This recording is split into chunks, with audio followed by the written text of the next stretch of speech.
all that fear, that is suffering.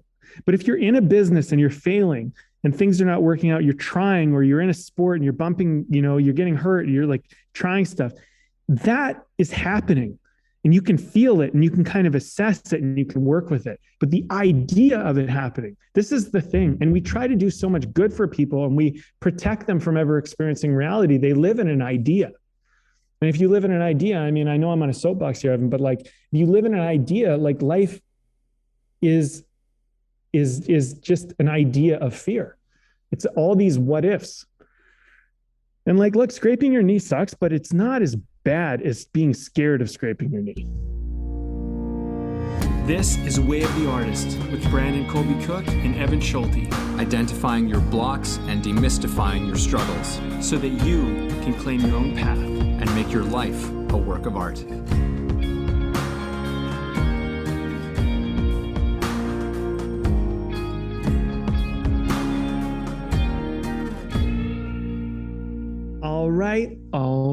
All right.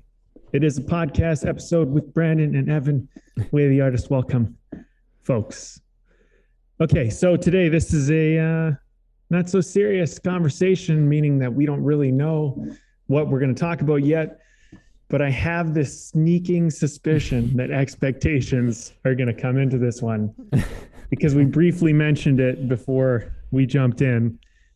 And actually, I like doing these, Evan, but it's always interesting to see where they go. You got any thoughts to lead us off? Yeah, I think this one, we're not jumping into this one entirely cold, I guess, but it was just sort of like, hey, maybe something about expectations, because we sort of stumbled on that and just like, all right, let's do it. Don't know what we're going to talk about necessarily with expectations, but, I find that any conversation I've ever had around the subject of expectations to be a really interesting one. It's expectations play an interesting part in our lives. So let's do this, man. Let's do it. I guess the first thing that I'll say about all this is we were talking about video games and video game development and the creative side of that. And if anybody who's been a regular listener knows, I started to dabble in that for a little while. And I actually started to learn video game development and make some very like basic rudimentary kind of games and stuff like this. And pretty quickly, I started to run into just the technical challenges of the job, like what you need to know, what you need to understand, and then refining your ability to actually accomplish some technical tasks that you have. And it gets frustrating when you have this like idea in your mind, but you're not able to actually execute it. And you realize that there's this big gap between what you want to do and what you can do. And the gap can be closed with enough time, enough effort, enough practice and discipline and just doing it. Like I could definitely get there. But I started to get to a point where I was like, I don't know if I have enough passion and interest to take the technical ability of this too much further, at least not now.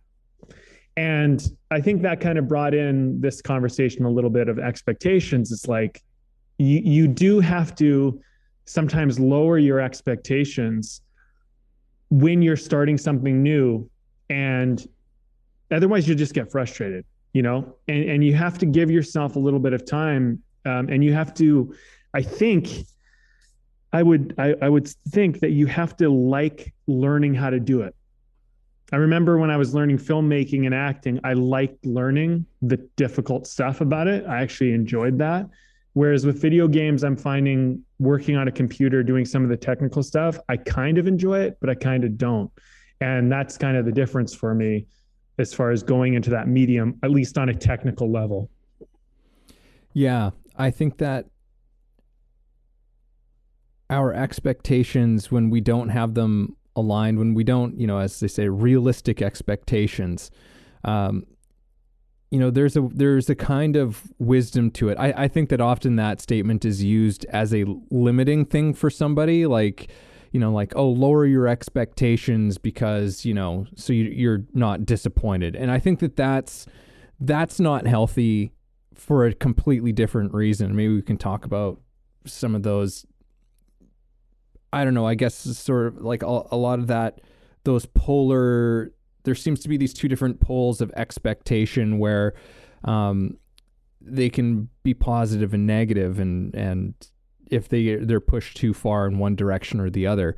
But if expectations, like telling people to like, lower their expectation or have realistic expectations, that kind of a thing, that can often be used as a way of putting others or putting ourselves down, of not pushing ourselves as much as we can go, or actually undermining what we're actually capable of. But likewise, if we don't have a certain expectation for ourselves, particularly when we are in new territory, when we are doing something for the first time, or we haven't necessarily developed a lot of skill in something that we're doing, if we have unrealistic expectations, that is a tremendous source of frustration, right? Because it's this kind of not living in reality where there's like this gap between where you want to be, how you want things to be, and where you're actually at.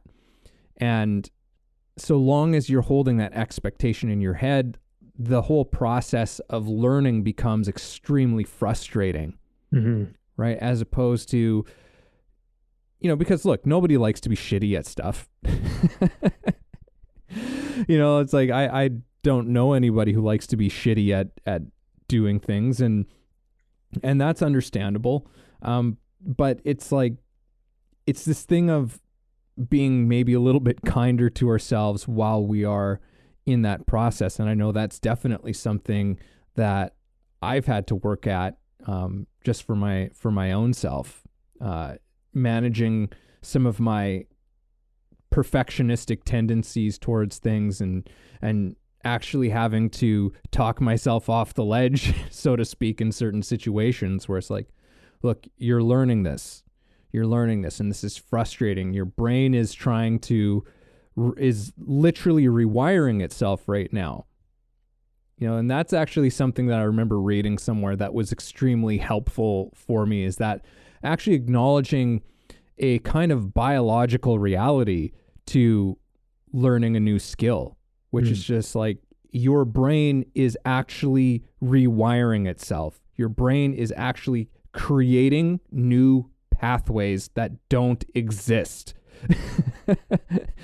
So give yourself some time, because your brain needs time to do it. And, through just consistency, doing small things, I think is one of the biggest pieces of wisdom that I've certainly learned to apply more and more in my own life when it comes to this type of thing, where it's just like, look, just a little bit of consistent something is really so much more effective. And I'm not new in saying that. There's been lots of people who've been making those kinds of statements for a long, long, long time. Like, look, don't do this once a week for an hour. Do this every single day for 3 to 5 minutes. Right? There's more to benefit from doing that. And when you actually start practicing that, which I have started to do more and more in my life with certain things, it's totally true. Like, the progress that you will see in any kind of development through just a consistent regular thing is so much better than like these sort of binge practices, and just binging on these things, because I don't know, it's just kind of the way that I think that we're wired. I've been talking a lot, so Brandon, take it away. You bring up some good points about the expectations. There was a few things probably to comment on there. Well, let's go back to that one. the expectations being used against you, I think there's like your bigger goals and dreams. And I think with that stuff, you don't lower your expectations. You make them bigger, and you continually make them bigger and bigger and bigger, because usually they're not big enough. Usually you're thinking too small. Usually you're boxing yourself into something that is actually a limit to what's humanly possible and what's possible for you, and all of that. I think that whole like be realistic is definitely not good when it comes to your dreams, your bigger visions, and your ultimate thing that like lights you up. Because without having the big vision and the big dream, I mean, you're not going to have the necessary fuel to do the things you need to do. Because even if you aren't able to achieve the big dream motivates you, it drives you, it pushes you for greatness, and it pushes you beyond what you think you are, which is a very important part of, I suppose, expectations being used to benefit you. I think the other side of this is the lowering your expectations in the temporary, momentary place you're in. Like if I was to pick up a guitar, I know that I'm not able to play it as well as I have heard it being played. And I just know that that's a reality. I don't have the ability. And if I have the expectation that I should, then it's just going to be horrible. Right. But if I have the expectation, it's like, I'm just learning. This is going to be challenging. It's going to, it's going to be some sore fingertips, and it's going to be some frustrations and some wrong strums, and, whatever. It's going to be bearable. It's going to be doable. Right. And I think we need to lower expectations on what we expect of ourselves immediately before we've worked it out. And just to comment on that, you were talking about this rewiring of your brain. I mean, I found that to be very true just with the video game development, because, for example, when you're developing a video game, there's certain things you're doing depending on the type of game you're building. But like for something I was doing, one of the practices, I was building my world. And building a world to me was actually a pretty easy skill set. It was not hard for me. It made a lot of sense because it was like building a movie set. I didn't have a lot of difficulty putting that part together.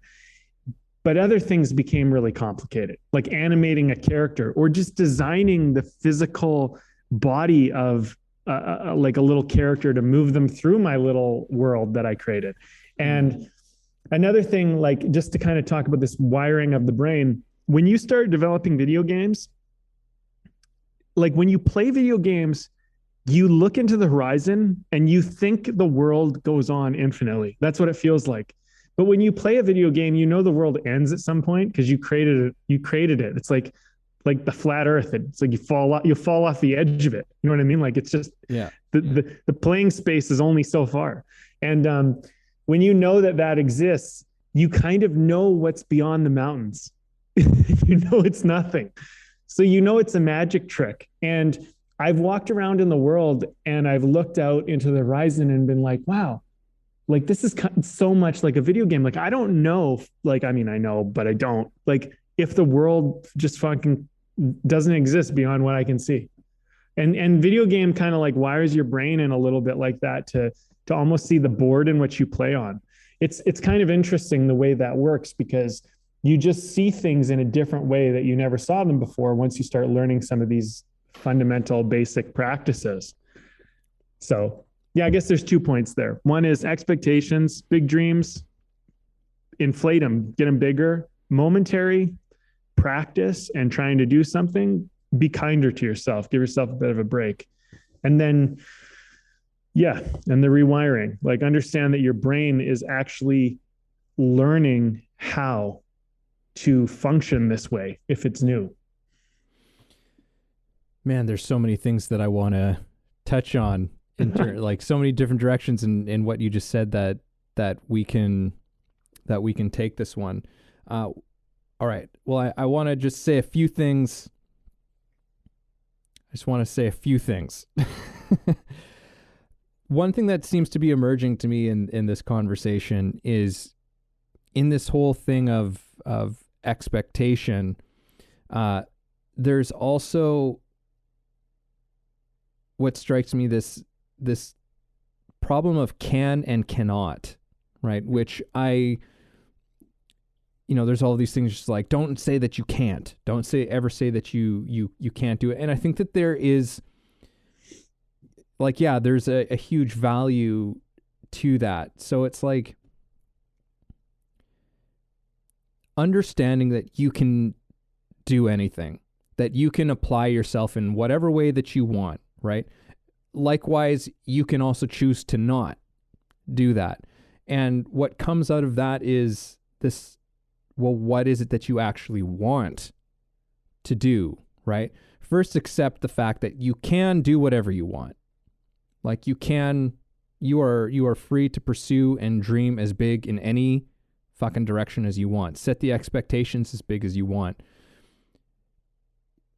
But what is it that you actually want? Right? Because that's where we want to start thinking about our expectations, right? Like, why set high expectations for something that we don't want? Why set high expectations for something that we actually don't really care about? There's just maybe some ego thing that's gotten tied up into whatever the whole thing is. And also, there was something in here.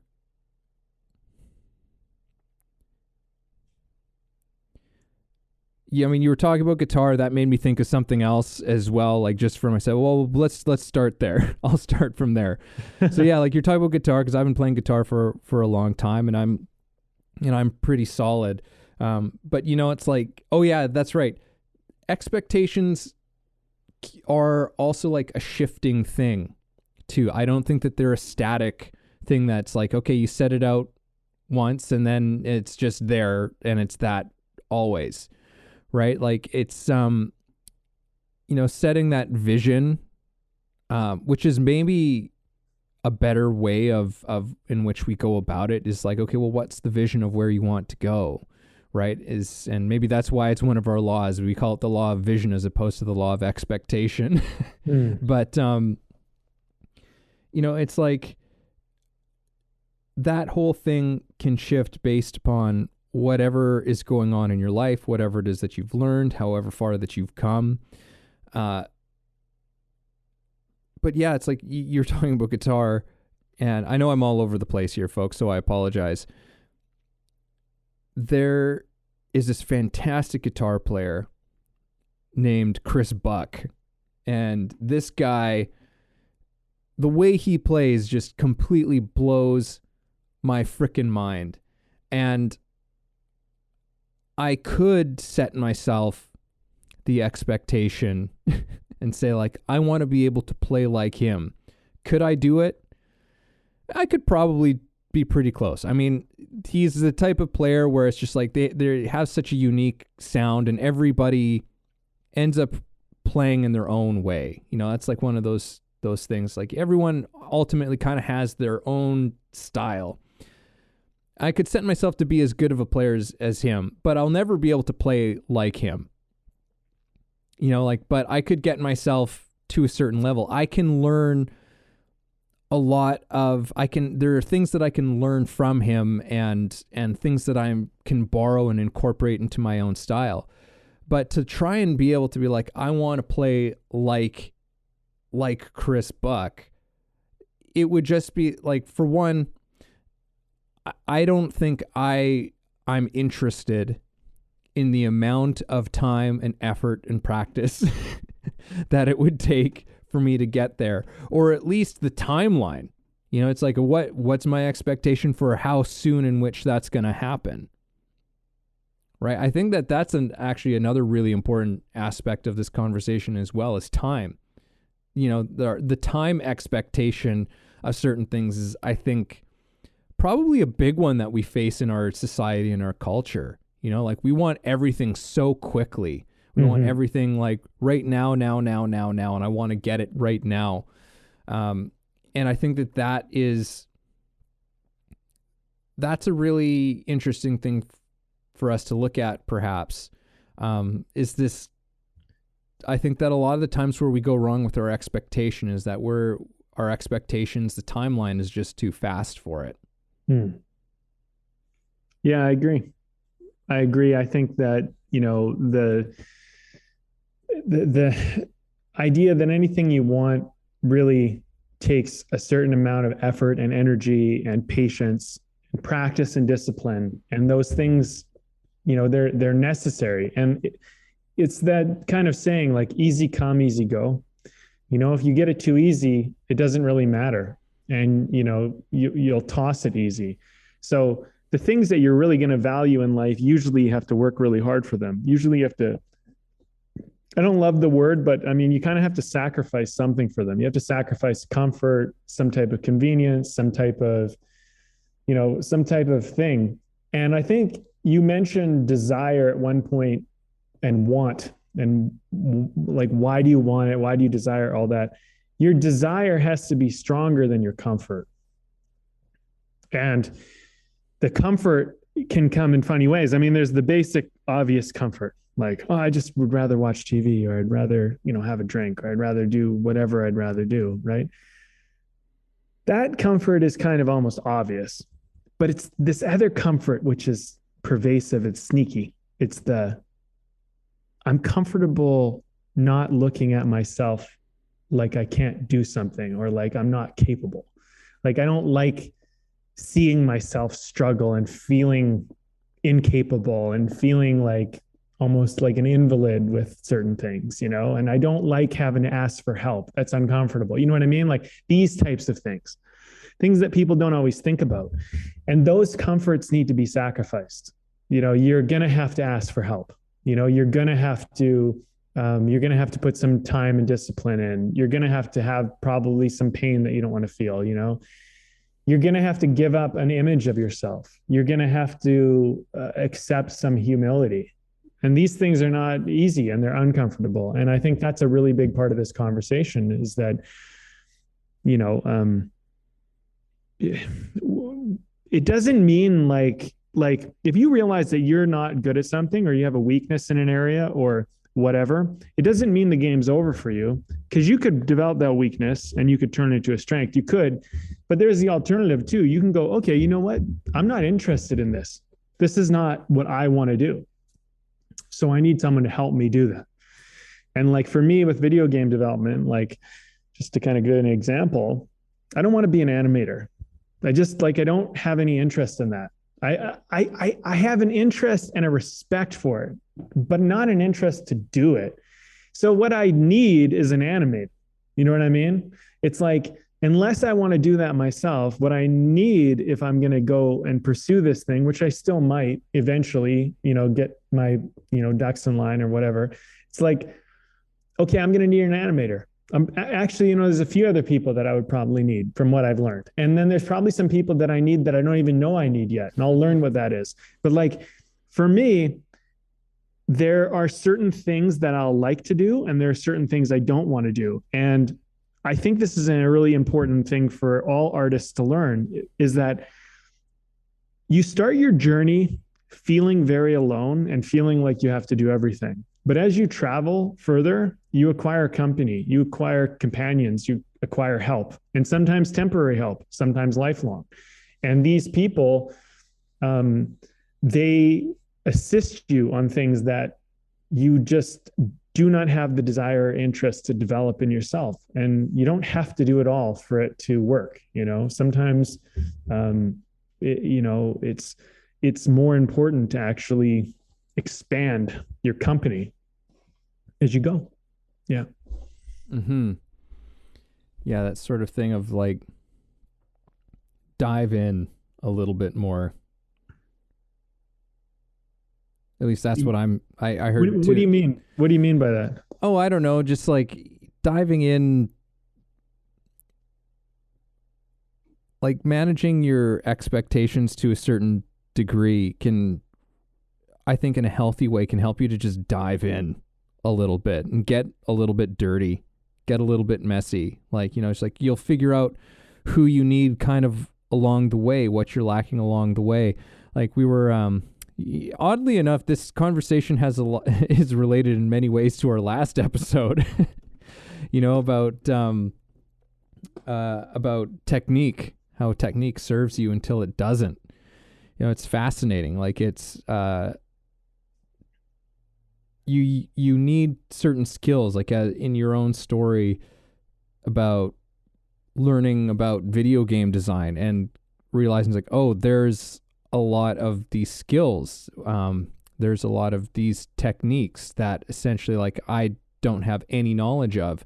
And that becomes the limiting factor, right? Like there's this interest, there's this desire, there is this curiosity, and you go into it and you discover it's like, oh, I need to develop all of these other skills, right? And that's something that you need to really think about, right? Like you need to contemplate. It's like, okay, is that something that I feel like, yes, I want to learn that, I want to develop those skills, or is there another option even perhaps that I just haven't thought about?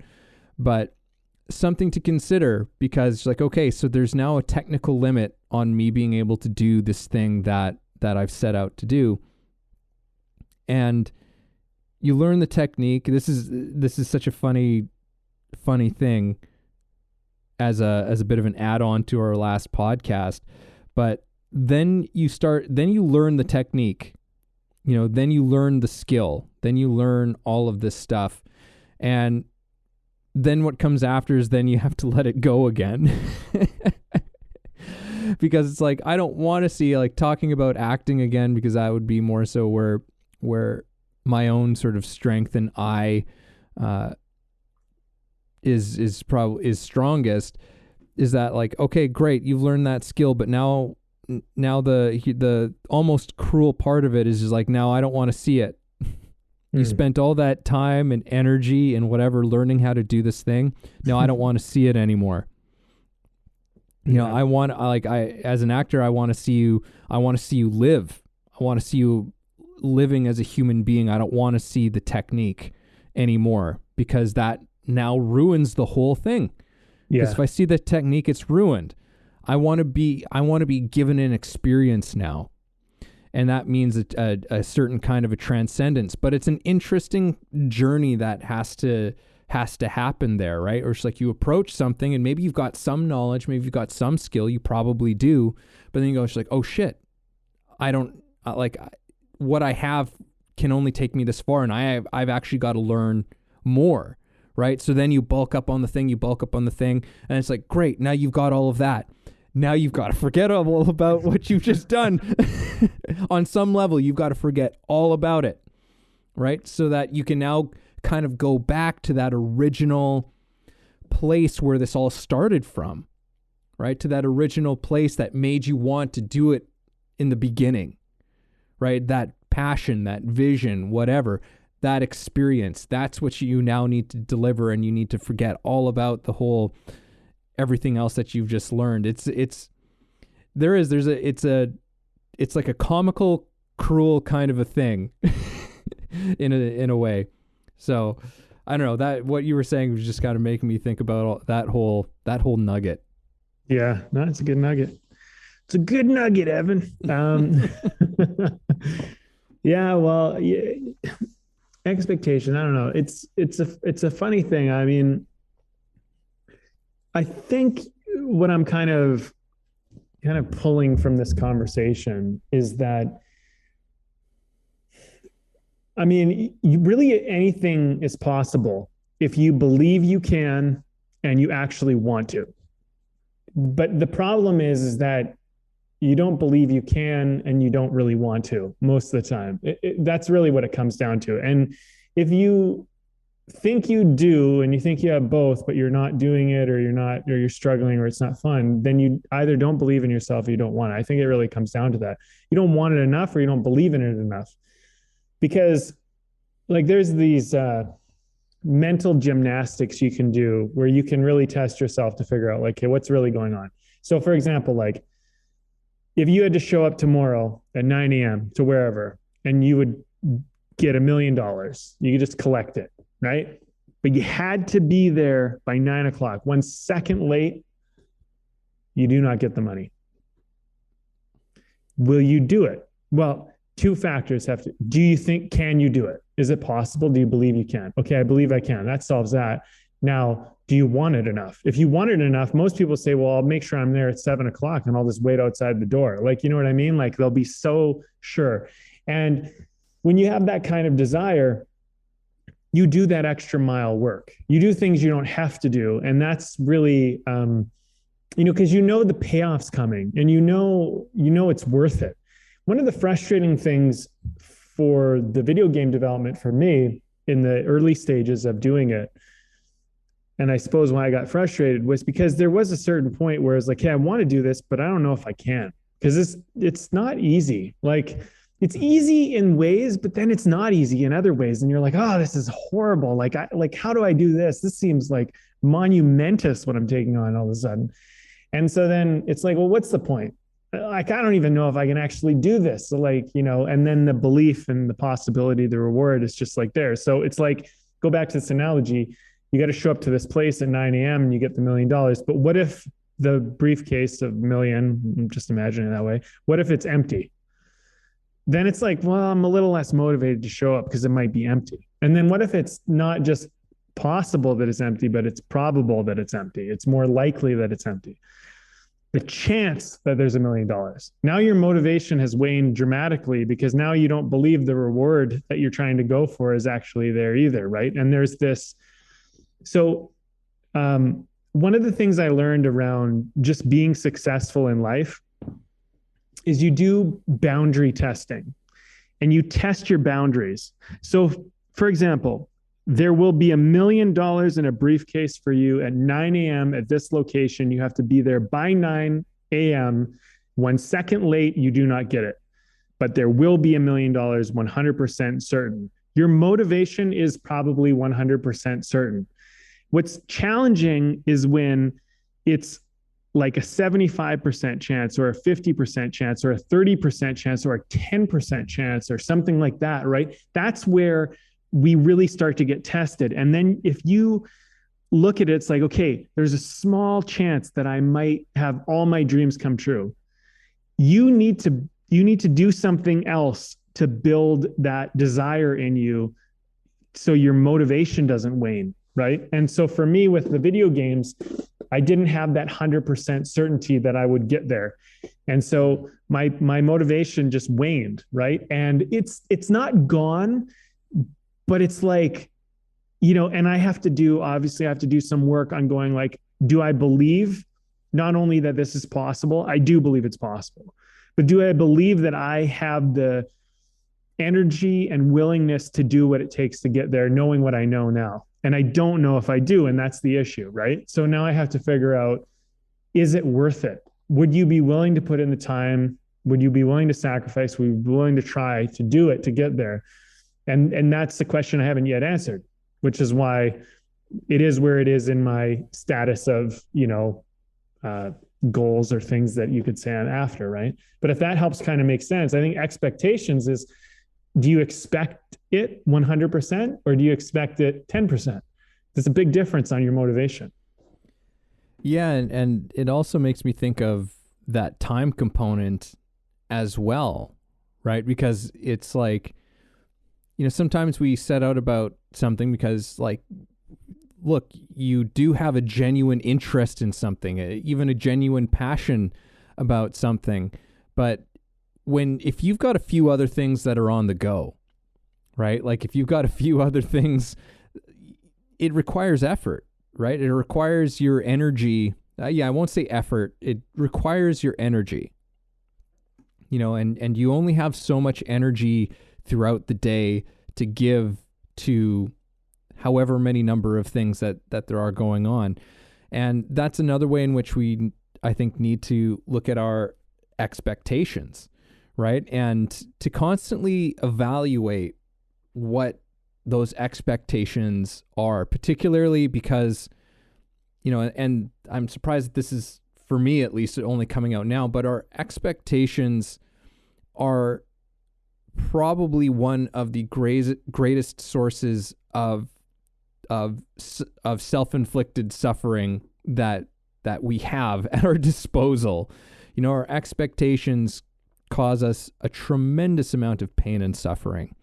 And which is why there's been a lot of wise people and traditions throughout the years that have indicated, hey, maybe we should look at this whole thing that we do to ourselves, because it does cause so much. It can wreak a ton of havoc, and and walking this line, finding this balance, I suppose, of having some sort of vision, clear vision, direction to go in and to go towards, but at the same time also checking in with, like, okay, where are my expectations with this thing, so that I actually give myself the best chance of success at some level, right? So it's like, look, I've got, for myself, it's like I've got, I'm teaching classes, and not just teaching classes, but it's like my own business, and I've been writing books and doing this and that. I think very closely about what other things to take on, right? Because I know how much, like, the stuff that I'm doing that I am very passionate about doing, this takes up a certain amount of my time and my energy. So anything else that and plus the podcast, of course, as well. So it's like, if I'm bringing something else into that, it's important for me to check my expectations there. It's like, okay, is this worth that for me? Am I that excited, that passionate about it, for me to pursue this? And maybe the answer is yes, but then it's like, okay, but I only have this amount of energy per day, per week, per month that I can actually commit to that. So instead of now having a timeline of saying, like, okay, well, I expect this thing to be done in a month. It's like, no, maybe this is actually a year-long project instead of a month-long project. Unless something changes and suddenly it's just like, oh, okay, the timeline on this thing has actually changed now because something else has changed. Something else has shifted. Who knows what? Life is like that, right? But yeah, I think it's managing everything else that might also be going on too, right? Because it's like, you want to make a video game and it's like, well, you're doing all of these other things. Where does that fit in? Is that the new priority, or is that no longer, or is that not the priority? Or are there other things that are still actually more important? These are all really, really important questions to be asking ourselves and engaging with. You bring up a fantastic point. I'm so glad you did. It's so true. I mean, that is the biggest thing for me, like with the video games, is it, I do enjoy a certain part of it, but I don't really care enough to put the time in right now to do it. You know what I mean? Like it's I'm running a business, I'm coaching, I'm teaching classes, I'm developing a film project, I'm producing, I have other interests and other passions. I moved out to kind of the middle of nowhere and I'm building shit, and I want to do that. And I also want to do video games and build and design video games because I think that would be pretty cool. But like right now, it doesn't win over some other priorities. And I think there's a certain amount of expectations, I suppose, come into this where it's like, what do I expect of myself, and what's reasonable, what's realistic, but also like, if I push myself, what's possible? And I think you're balancing somewhere in that kind of realm of like, I have pushed myself. When I was younger and I was working on being a filmmaker, I put everything into it, and acting. I was doing acting and filmmaking, kind of, and writing, but like everything went to my, like I skipped vacations. I skipped trips that were offered to me. I skipped buying, like I wanted to buy a nice car or do things like that. And I didn't. I put it into my films. I put it into whatever I could, and at one point I turned my entire house into a prop department / wardrobe department because I was so committed to making my project. You know what I mean? And I don't regret that. That's what I wanted to do, but it meant I had to give up some other things that I also wanted to do. And I think, what's interesting for me at this point, and I mean, maybe someone out there can benefit from hearing this. After you've developed yourself for a long time, like, and I mean, I've put like 20 something years into like developing myself in business and in arts, in all of this stuff. You have the capacity now because you've built a lot of skills. Like I've built a lot of different skills. I can do a lot of things. Like I can direct and produce a film. I can write a screenplay. I can act in it. I can drive a car well. I can literally build shit with my hands. I know how to take apart steel and put steel together. I know how to do woodwork. There's a lot of things that I've learned how to do. Build sets, all this shit. But the question is now, with all these skills that I've built, and as cool as they are to have, video games, actually a lot of those skills pair very nicely into building a video game because you're building sets, you're designing characters, you're telling stories, you're doing all this. There's this added element of you got to technically build it. So the question really is like, okay, do I want to take the skill sets and am I willing to put them in there, even if I do like feel a little bit like I have some advantages? And it's just like, not that I don't, it's just maybe not yet. And I think this is kind of an interesting part of this conversation where maybe we expect things of ourselves immediately and we need to be like, I'm going to revisit that in 6 months. You know what I mean? And I think with the video games thing, it's one of those things. It's like, I'm going to revisit this in 6 months. I'm going to see where I'm at. I'm going to see what things look like. I'm going to see how things are going. And I'm going to revisit if I want to get back into this. But right now, I can probably safely say for probably the next 3 to 6 months, it's not a priority to me. I have other things I'm building and other things I'm doing.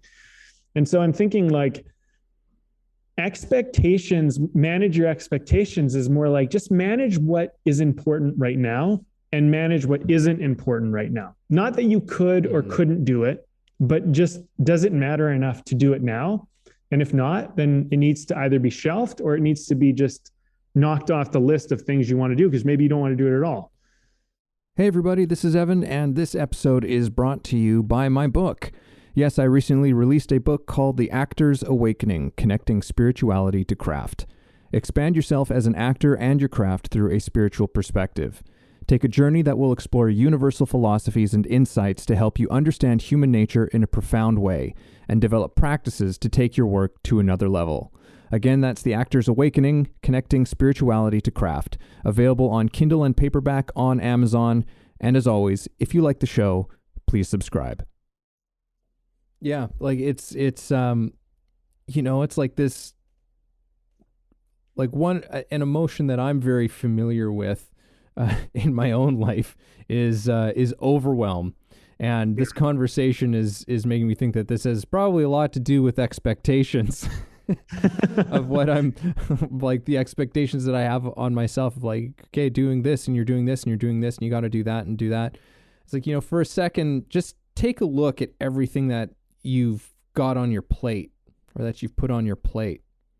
And is there anything that can come off of that plate?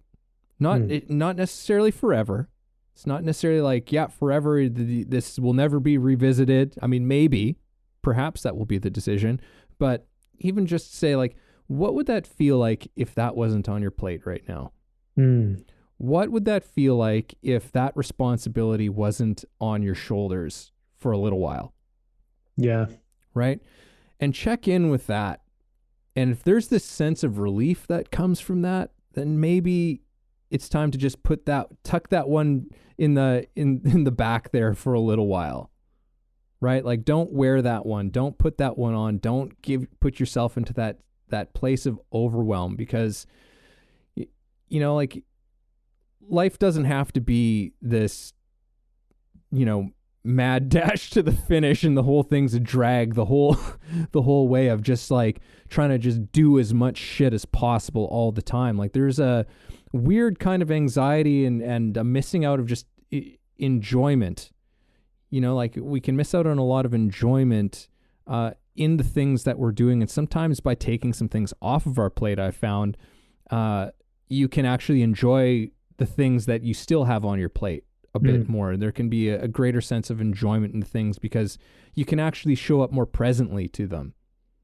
I mean, you know what's coming up for me, Evan, is the law of simplicity. We've talked about this many times in the podcast, and expectations, funny enough, they're related to that, because things can become overwhelming when you expect too much of yourself, because not that you expect too much from doing any one thing, but you expect yourself to do too many things at once.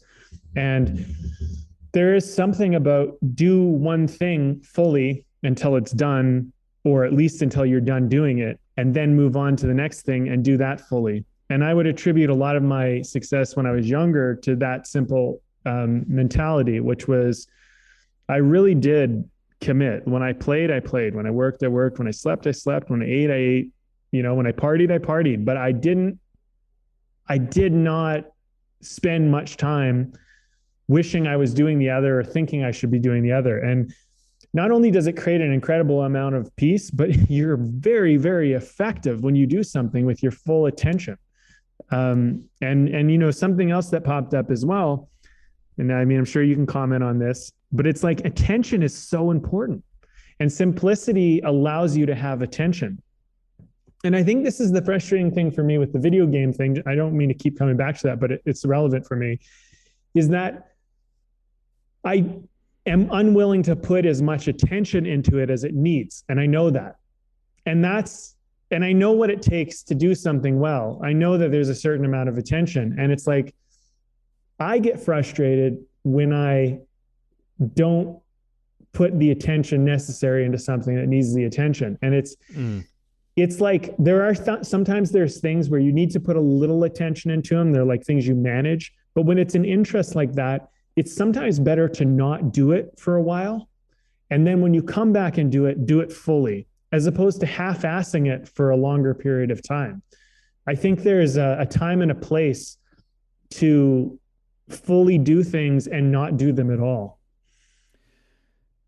What I'm hearing, Brandon, which is, and I was like, oh, this is an interesting new avenue that's just appeared right now, is this shift, this really nasty shift that can happen from expectation into judgment.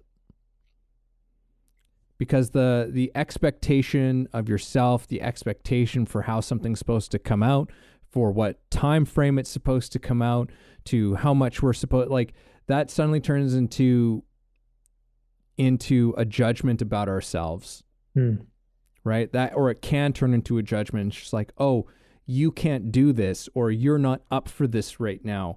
That means that you are lazy. That means that you are just not competent enough. That means that, you're just not hardworking enough. That means that you will never, ever be a success at anything, and this will never, ever happen for you, and you're a piece of shit, and you should just, like, and you should just fucking go and, like, live off by yourself somewhere. I'm being somewhat exaggerative here, but you know what I mean? Like, it can easily turn into that stuff, as opposed to, I think that having a sense of just being kind and compassionate to ourselves when it comes to these evaluations, because very often, like, look, we're setting out with good intentions on something. It's like, look, this is what I'm setting out to do. I'm going to try and do this thing. And we don't know, like, you want to, like, one of the most famous sayings about expectations is to expect the unexpected, right? Like, and the unexpected comes along, right? And it shifts things. And sometimes it doesn't just shift things. Sometimes it really just fucks things up a lot. Yeah. Right? So you need to shift what your initial expectations were, and not turn that into some sort of a, critique about who you are as a human being. It just means that you're a human being. It doesn't mean that you're a fuck up. It just means that life is fucking unexpected. And now what do you want to do?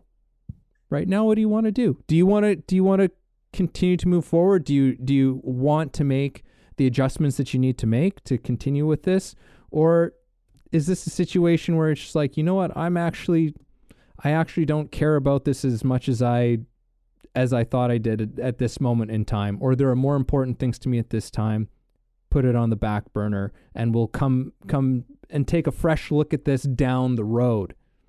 Right? And maybe then the time is right for it. Maybe then the season is right to pursue that. But the judgment part of it is I think a really nasty companion sometimes to expectation. Yeah, that's really good. I mean, it's funny, all the stuff that's kind of coming out through this conversation.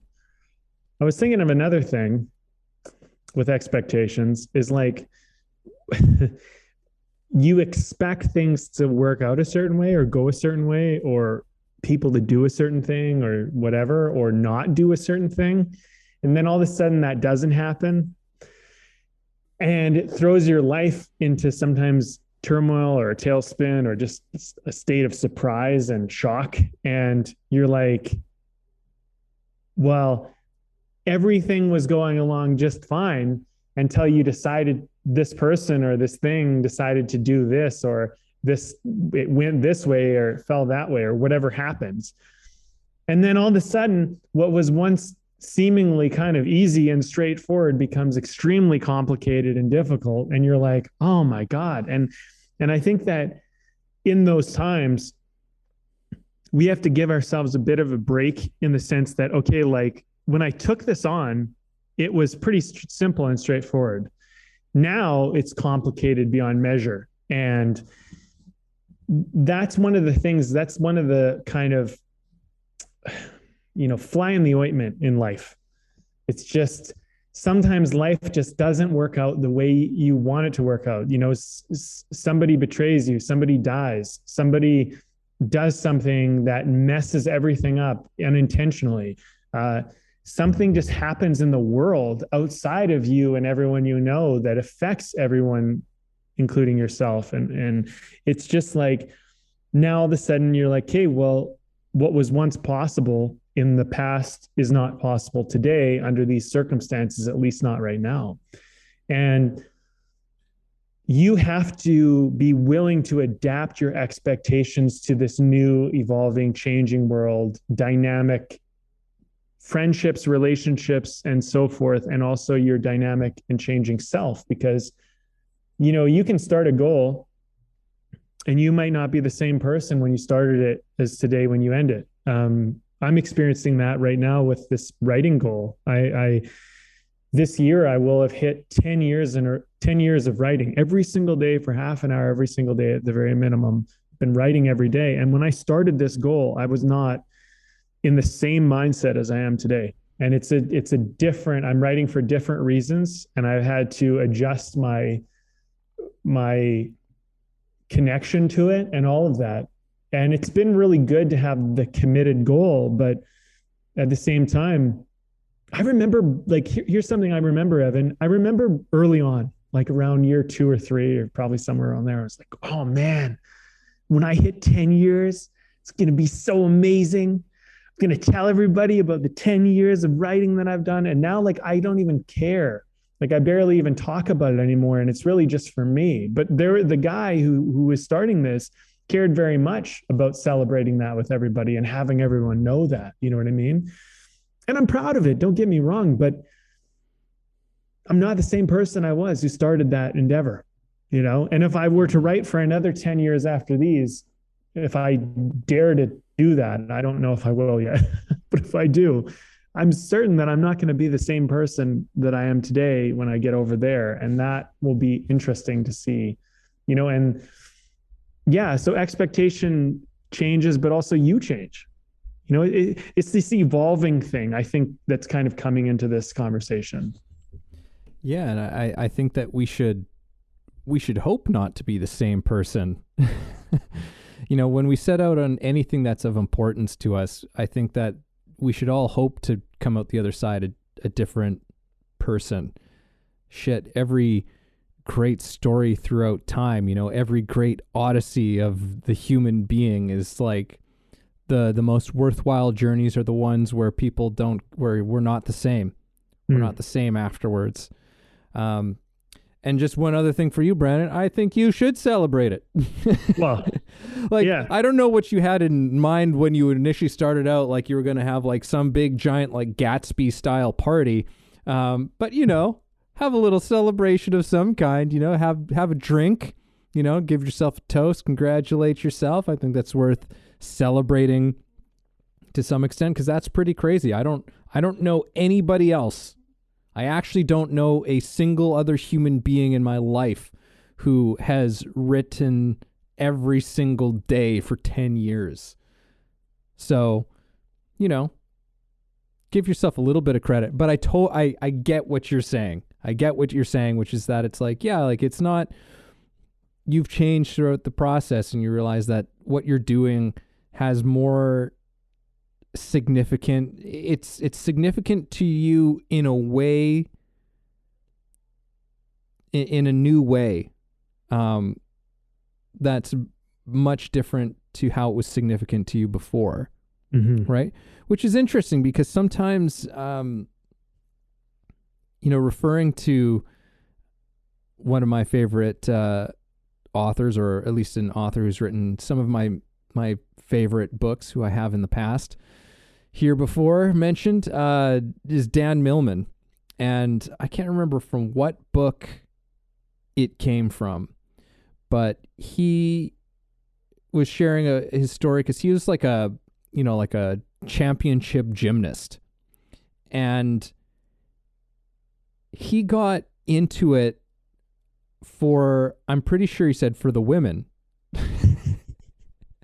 He got into gymnastics. I'm sure there was a part of him that was truly, but it was just like, oh, like there was lots of cute women and women were impressed and, kept him in shape and all of this sort of stuff.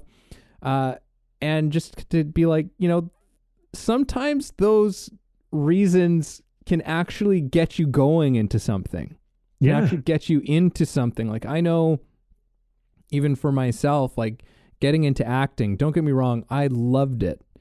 I love to act because it was like, oh shit, I get to just like pretend to be all of these like ridiculous people, and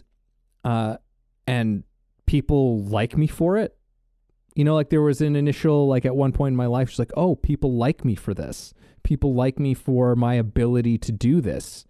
I can make people laugh. I can captivate people. There was something very powerful about it. And also there was the potential to become like a really big deal from it, right? There's potential to become a famous person, a star, and all of that kind of shit.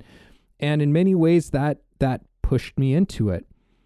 My reasons for acting now are a whole lot different. My passion for it, my continued involvement with the acting world has changed, and I've changed through that process. But in so many ways, it began from these, what you could argue are superficial places. But sometimes that leads you to a deeper part of yourself, and which is something that in many ways, even on this show that we talk about, like, oh, you got to come from like a deep place on stuff. And look, it's always good to know your bigger why as to why you're doing something. But sometimes going into something with just a simple, for very simple reasons, like, I don't know, it just feels great to do this. Yeah. Or it's right? fun. It feels great to do this, and the response that it gets also feels pretty great. You know what? There's no judgment on that whatsoever. Why the fuck not, man?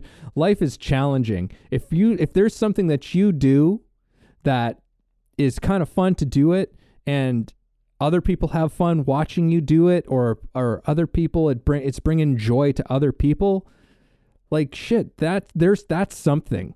That's something worthwhile doing. And maybe you can get caught up in all these like other things that sometimes come along with it, but it can take you take you somewhere.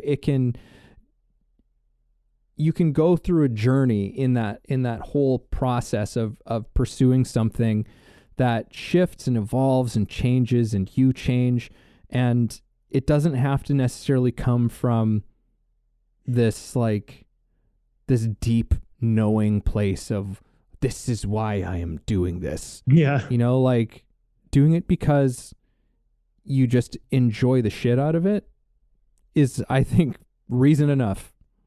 You know, I might argue that the only way to really do anything is to begin on a very superficial level. Like I think that most things where you start with this like really deep connected thing, you bug it up because you care too much. You make it too big of a deal. And when you're beginning in anything, you're going to suck at it. I mean, that's just basically the rule. Unless you're some weird little prodigy that somehow like has some incredible benefit, but usually that works against you. Like usually people that are really good at something right off the bat end up relying too much on what they're really good at or the benefit they have, and they actually fail to develop. It's actually the people who generally they have a little bit of a benefit, just enough to tip them over the edge, but not enough to make them special, not enough to get them the rewards. And it frustrates them, but they kind of have it, but they kind of don't. And they kind of want it, but they, whatever. Those people tend to do the best at stuff because they had to develop, effort strategies. They had to develop ways to figure it out, to do it, because didn't come so easy for them. It's not always the case, but it's common. And if you look through history, you look at a lot of people who are of great success, not just in like business and in sports, but in all sorts of stuff. There was some type of struggle, like Lionel Messi, for example, who is maybe arguably one of the greatest soccer players alive, at least definitely considered one of the best who's lived. Man, that guy had tons of struggles as a kid. Like he had no business being a massive superstar athlete. But there's something about adversity that brings out greatness in us. And I think also adversity, if you push past your superficial, you end up digging deeper because you have to. And that digging deeper is actually what makes you find something deeper. So, I mean, as we're kind of going into this, I mean, I think that people could walk away from this and say like, look, like, do you enjoy doing this? That's enough. Or is there something you like, that's just fun and easy and like, you're just curious about it or whatever. Like don't underestimate how important that is. And I think, Evan, you and I have talked about this a lot. We've talked about how you got to have curiosity. Like that's so important and don't let that die. And I think that this conversation is bringing something up for me where it's like curiosity could be the seed that is your greatness. And it's just an offhanded curiosity you have right now. It's like, I've always kind of thought about like, be kind of cool to like start, climbing mountains or something like that, or hiking. And all of a sudden you're climbing Everest and you're like, the greatest mountain climber in history. You know what I mean? Like, but it started off of like, these hiking boots are kind of cool. You know what I mean? Like, I really don't think that people often start from this very epic, like I'm going to save humanity and do this monumental thing. I really think it almost never happens that way. I think they discover that along the way and they realize, hey, wait, maybe I could do something with this. And they take it to another level, maybe farther or deeper. Yeah, I was going to say, I think that there's even a danger in that too, of being like, I'm going to save the world. Yeah. I remember I had a sort of a mentor a while back sharing a story about at one point in their life being like, I'm going to save the world. Like I'm going to do this thing. And, he was like, and then I just heard this voice from like deep within me somewhere, just yelling at me going, save yourself. Because it's like the whole idea is of like, hey, like trying to improve the state of the world and the conditions for all beings in it is a very noble and valiant thing to pursue. But I think that sometimes those kinds of notions can easily go awry for a multitude of reasons. For one, again, expectations. Yeah, you're going to save the world. You're going to take all of that on your shoulder. No one can take all of that on their shoulders. We can be a part of it in some way, but it always starts in some small thing. I think that as they say, humble beginnings are so important with how we set out on anything, so that we can learn, we can help in the ways that we're actually able to help, as opposed to putting on these grandiose ideas of things. And maybe big things do eventually come, but it's like, the flower only blooms once the roots have taken hold and the stem has come up and the leaves have formed, and then when the right moment and the right season comes along, the flower can actually bloom. Right? But there's all of these growth processes that have to happen before that occurs. Right?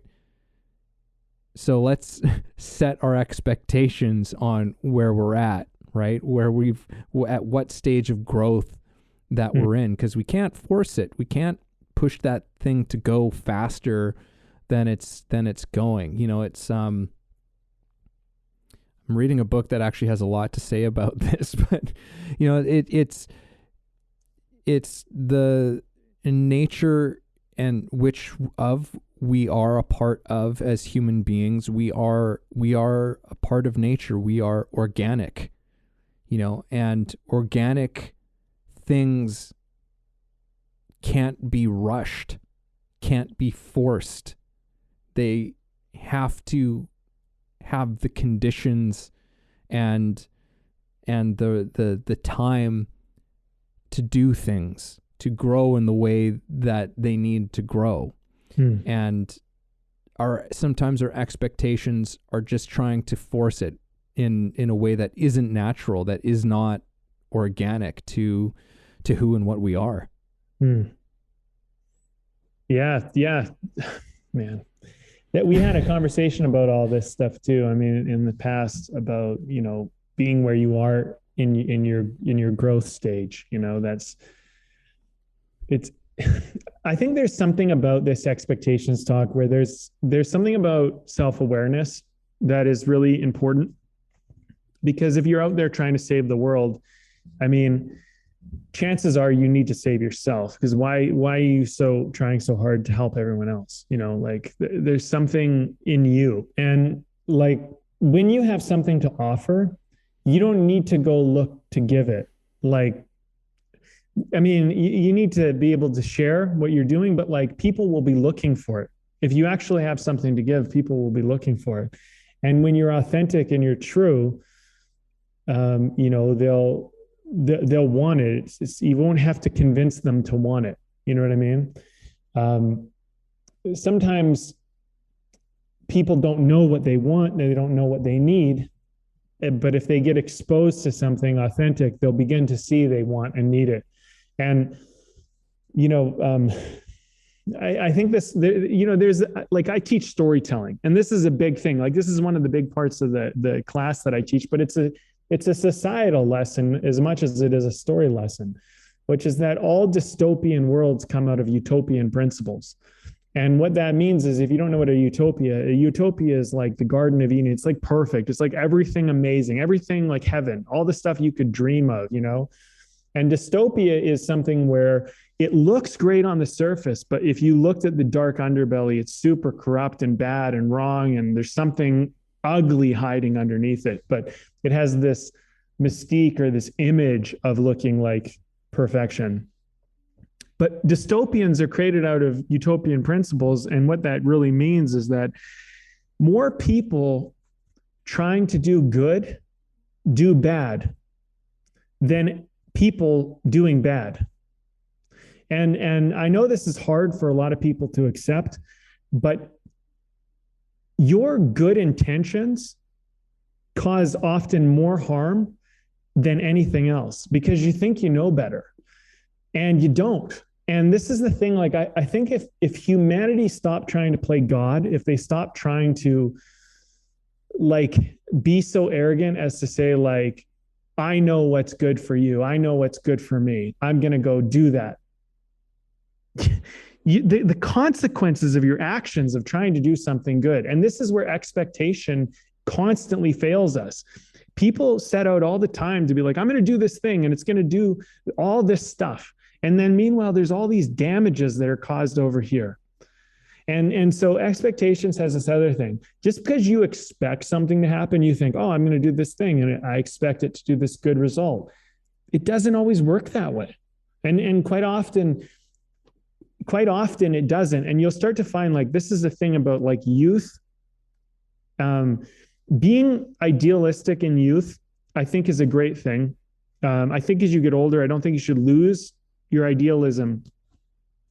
But I do think that sometimes youth takes idealism as this kind of end-all be-all answer, that we can just use our ideals and we can just make the world great. And it's like,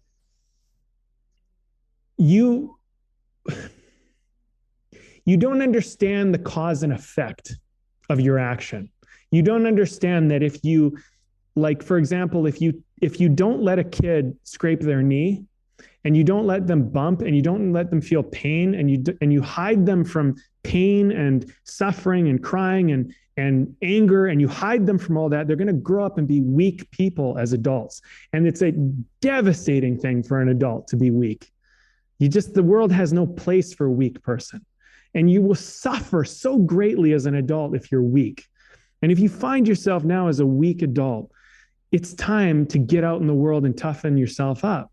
You got to toughen yourself up. The world is just going to be hell. You're going to be hiding from the world all the time. So, like, parents out there, like, you're trying to protect your kid, and your expectation is if I protect them, that they'll grow up and they'll be happy. But no, you actually create the worst thing. You have to protect them, but you have to let them bump into the world a little bit. And if we insulate everybody from bumping into reality, the consequences are so ugly and so devastating. And you don't know why you're depressed. You don't know why you're sad. You don't know why you're purposeless. It's because you've had a buffer between you and reality. You got to get closer to reality. Suffering is when you're out of reality. When you're in reality, you like, when you're in it, you're like, okay, that happened. And it just happened. But the fear of it happening, that's suffering. The fear of, oh, what if this happens? What if that happens? What if it goes wrong? What if I fail? What if I start a business? It doesn't work out. All that fear, that is suffering. But if you're in a business and you're failing and things are not working out, you're trying, or you're in a sport and you're bumping, you're getting hurt, you're like trying stuff, that is happening. And you can feel it and you can kind of assess it and you can work with it. But the idea of it happening, this is the thing. And we try to do so much good for people and we protect them from ever experiencing reality. They live in an idea. And if you live in an idea, I mean, I know I'm on a soapbox here, Evan, but like, if you live in an idea, like, life is just an idea of fear. It's all these what ifs. And like, look, scraping your knee sucks, but it's not as bad as being scared of scraping your knee. Because once you scraped your knee, you know what it's like. And you go, okay, well, I know what that's like. I know to be a little more mindful. You know what I mean? So I don't know. I mean, I just think there's a certain amount of expectation. Sometimes we think we're doing good and we're actually causing harm, and we just don't know. Yeah, absolutely. And I think that saying that sort of like, I don't know, especially saying that you don't know what is best for another person. I think we so rarely know much of the time what's best for ourselves.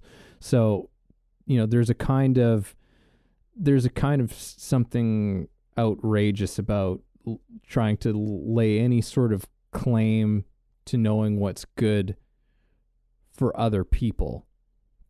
I don't think that, maybe there are certain situations where that might be more self-evident, but I think for the most part, that's not such a clear-cut thing. That's not such a it's not so clear that you can possibly actually know what that is. And yeah, as you were saying, like the that whole sort of utopian dystopian thing is like, yeah, it's so easy for these high and mighty principles to become really horrifying, because a lot of it all looks and sounds pretty good, but if you play the hypothetical of just like, okay, well, let's say that yourself and people like yourself are actually basically given the reins to the ship, the wheel to the reins to the ship. Mixing up my metaphors here. But let's say that you are the one who you actually come into power and you have the ability to start implementing and enacting these things.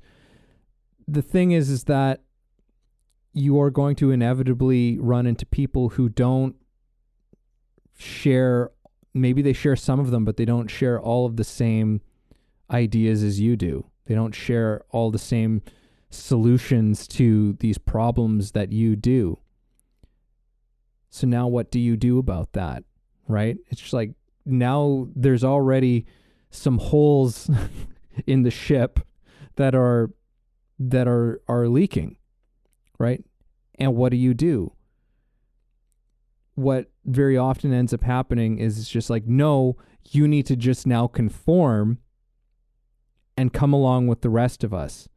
Well, then that person resists that. So, and it just escalates and escalates. And next thing you know, people are, being jailed or beaten or victimized. And it's just like, under this whole thing of like, if these people could only see that I'm doing what's best for everybody, yes, we wouldn't be running into this problem. And, and that's part of the issue. I'll just say one last thing to that. I can't remember which chapter it is in the Tao Te Ching, but it's just like, it addresses this exact point. The more you try and do that, the more problems you create. That in some sense we have to create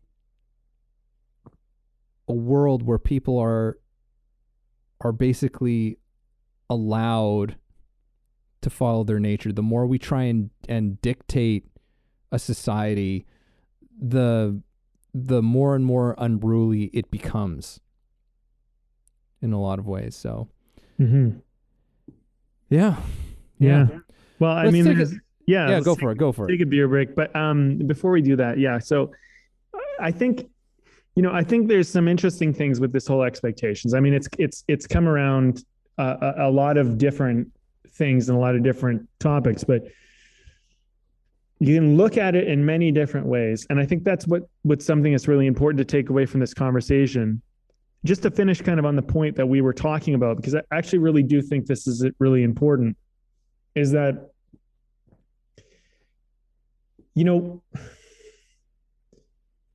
you have your perspective and you see the world from your point of view, and you grew up under the circumstances with the people you grew up in, you experienced life that way.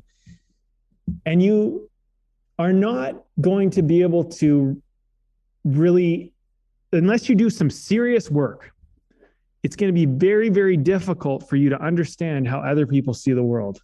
And even if you get close, you still won't see it and feel it the way they see it and feel it. And so we have to be very, very careful about projecting onto people our own world and our own perspective, because your expectations are obviously filled with your perspective. Like, you expect people to do what you would do because in your perspective, it makes perfect sense. But in their perspective, it doesn't make perfect sense. It actually might not make sense at all. And to assume that you have the right perspective, and this was a conversation we had previously, the right and wrong and all that kind of stuff, right? Like, you don't have the right perspective. You have a perspective, and it maybe it works for you. Maybe it kind of works. But the thing is that you're dealing with a lot of other perspectives. And what might seem like the right perspective today is the absolute wrong perspective tomorrow. Look at Germany in 1940, in 1930, and look at the Nazis, and look at the people's perspective and do some research on that, because they really thought their perspective made sense. They really did. And they really thought they were doing good. They did not walk around like little demon people going like, I'm going to fucking kill everybody. Like, they didn't do that. They actually thought they were building their country and they thought they were doing good. Understand that Nazism came out of people trying to do really good things. So they thought. We look back at one of the most horrific things in history that we know of. Bad things come out of good intent, out of people that are so arrogant to believe that they know better. And we have to be very, very careful with groupthink, especially when a lot of people start agreeing with you. It doesn't mean you're right either. And expectation, what you think is going to happen out of what you're doing, doesn't always work out that way. You might think it's going that way, but it might not. You might be walking down a very horrible path. And so at any point, I really implore everybody, like, pull the fucking rope, pull the string, man. Pull the parachute. If you realize, holy shit, I thought I was doing good and I realize I'm not, and you realize that at any point, pull out.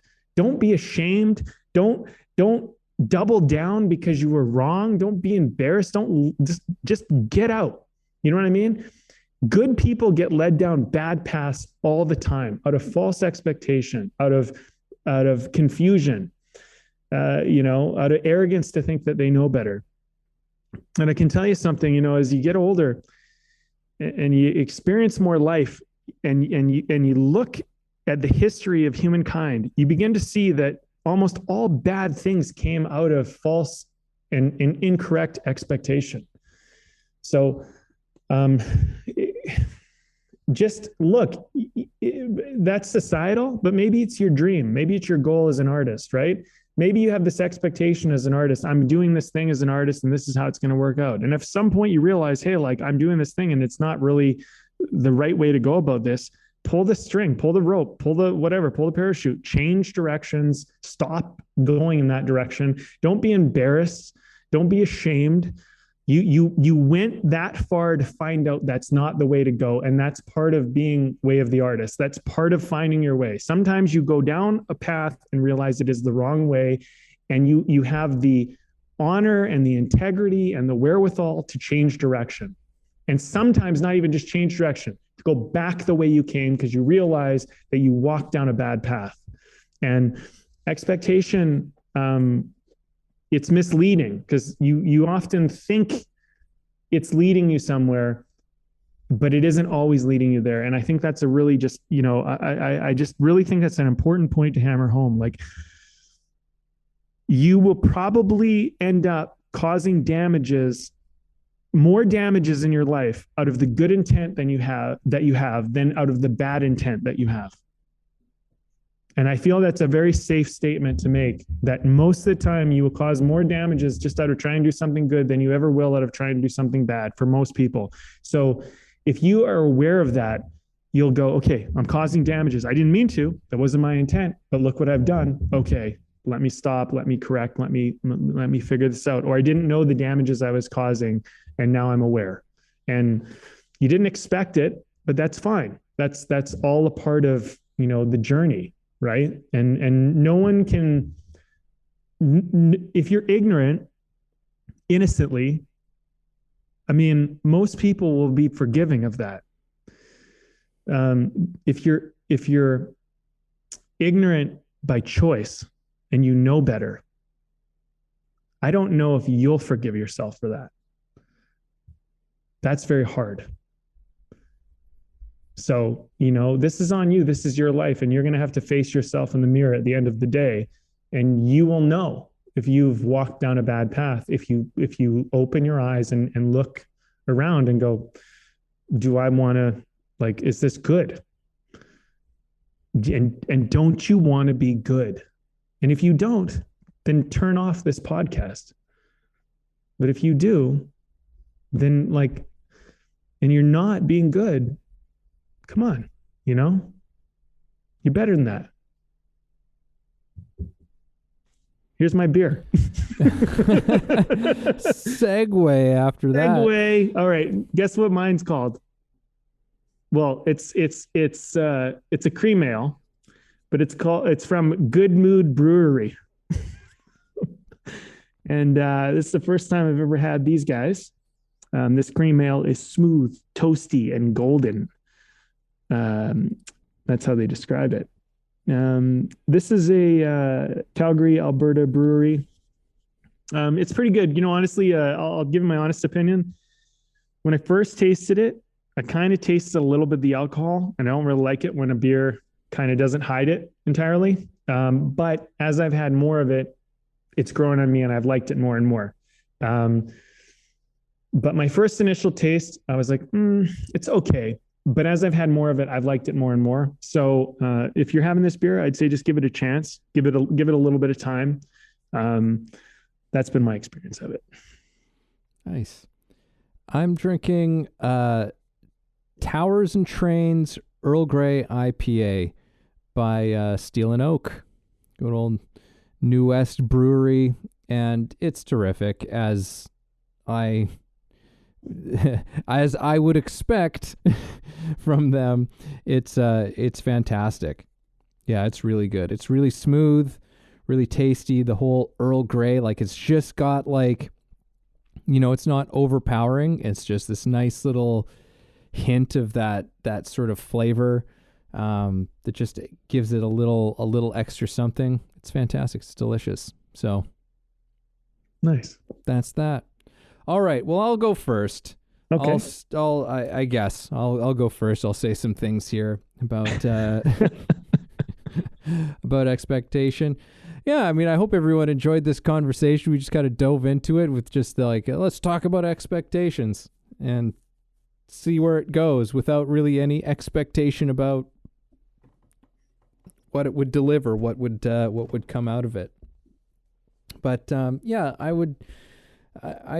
hope that in some level, this is just a conversation that's made us all a little bit more mindful about the role that expectations play within ourselves and how we're operating with them and how to maybe have healthier expectations, not managing our expectations or mitigating them or making them more realistic, all that. No, just healthier expectations, which is a kind of relationship, right? It's the health of anything is a responsive relationship. And I think our expectations are the same way. I think that as an artist, my general sense is always that we want to try and actually let go of as many expectations as possible, because that tends to be the way in which we are the most free to create, to express, to pursue, to go into certain places more fully and completely. And recognizing where we might have certain expectations kind of creeping in that are not necessarily helping us, right? We want to set out with some kind of vision, some kind of direction, some kind of question, even, that is something that's genuinely exciting, interesting, and has a kind of enjoyment with us. I think that was a really interesting part of this conversation, where it's like, I think that if we can just simplify things down to into that kind of that metric of enjoyment, and start from that place, do it because you enjoy it, and let your expectations shift and move and evolve, and don't try and force them in any particular direction. Just recognize them as they show themselves, and adjust them as you need to, so that you are most free to pursue the life and the things in your life that mean the most to you. We talked about so many things in this conversation, and it was nice because some of it was a nice discovery for me personally, just to go through it and kind of look at expectations in another way and see the many different ways in which you can look at expectations. Because when I came into this, we're kind of like, let's talk about expectations. And I was kind of looking at it a certain way, but then throughout the conversation, it expanded into all these other elements of how it relates and plays and all of that. I don't know. I mean, I kind of said my piece already, really. And I almost kind of just want to say, leave that as my final point, because I want people to be happy. I want to be happy. I want people to be strong. I want to be strong. What I found in life is that unhappiness comes from weakness. And weakness comes from living in the idea. And strength comes from living in doing, in action. In action, you can only really deal with you. And it forces you to stay in your own lane. Because it's your fight. It's your life and it's your fight. And when you're in the fight, you don't worry about what everyone else is doing and what everyone else's fight is. You worry about your fight, and you don't even worry about it. You focus on your fight. You put your attention into your fight. So I guess if I was going to leave anybody with anything, I would say, like, there might be a lot of fights out there that you want to take on and you want to participate in, and you feel maybe obligated to. And I know that I do. I can relate to that.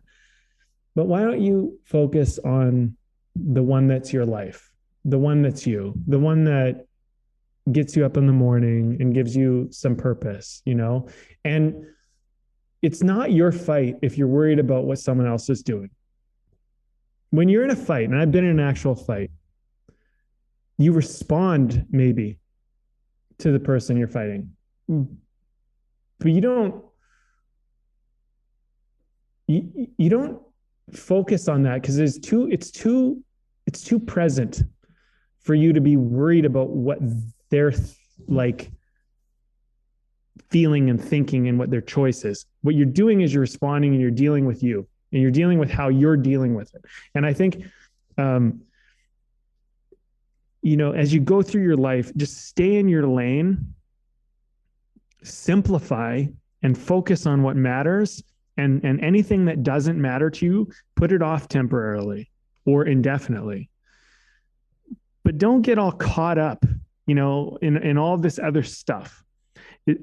Simply go, like, what do I want to do right now? What am I doing right now? Why am I doing it? And focus on that. And if you can't answer those questions, then you need to find something else. And in my opinion, if you ask those questions and what you want to do and why you want to do it is you want to change people or you want to do something to someone else, then you are off course, because you are the model that other people are watching. And you might think you're invisible and you might not think you're important, but you got to pull your weight and do your part. You don't got to pull other people's weight. You got to pull your weight. And you got to do your part. So you do your part, and by doing your part, you inspire other people to do their part. But if you tell people to do their part and you're not doing your part, you have no business to tell them. And they will never care what you have to say. Pull your weight, do your part, get in the game, and you will begin to see what you can expect of yourself. And as you can begin to get realistic about what you can expect of yourself, then you can begin to understand what you can expect of others, because you understand how hard it is to really do it, to really change, to really push yourself. Because if you're not pushing yourself and you're not really doing it, who are you to tell someone else to do it? You know what I'm saying? Like, if you're not facing their struggle and you don't know what that's like, who are you to ask them to do it? You know what I mean? You'd have to demand it. You'd have to control it. So, I mean, I don't know, man. It's as much about life as it is about art, but I think they're all kind of the same thing. You know, at the end of the day, I want you to be strong and I want you to be happy. And you're going to do that by putting yourself in the game and letting everyone else play, but just doing your part, whatever that is.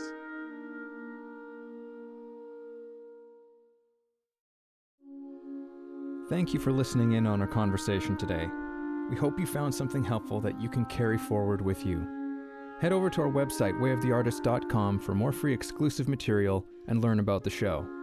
If you haven't already, please support us by subscribing to the show, sharing it with people you know, and keeping compassionate, creative conversation going.